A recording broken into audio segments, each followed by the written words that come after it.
Today we're going to be talking about our DC-150 controller. This replaces the old DC-1. Configuration on it is almost the same, except it's got a much simpler programming and the wiring is a little bit different. Installing it into the mounting plate, you've got the side clip. Lift up on the clip, slide it all the way back, and take it off. When mounting it in the mounting plate, put your thermostat wire through the hole, slide it into the hole,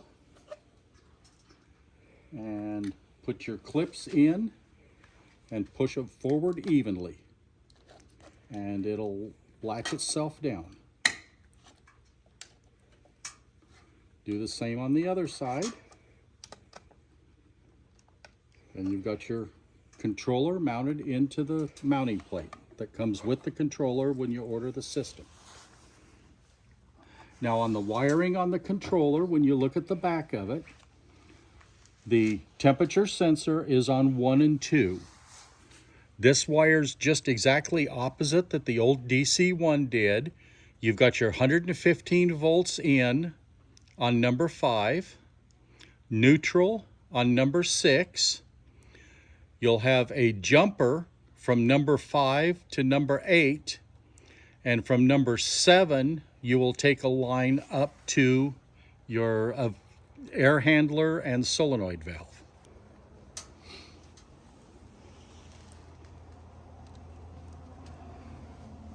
Connecting the power, you've got your 115 volts.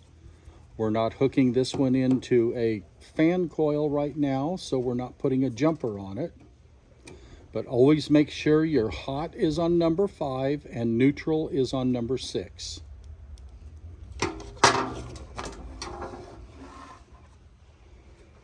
Then we can plug it in. And as you can see, if you're familiar with the old DC-1, this is a much cleaner display. It's an LED display instead of an LCD display. And it also displays your room temperature and your set point at the same time. So you don't have to go pushing buttons to try and figure out what your set point is. To change the set point, you just push and release set while it's flashing. You can lower it or raise it to wherever you want it. Push set and you're done.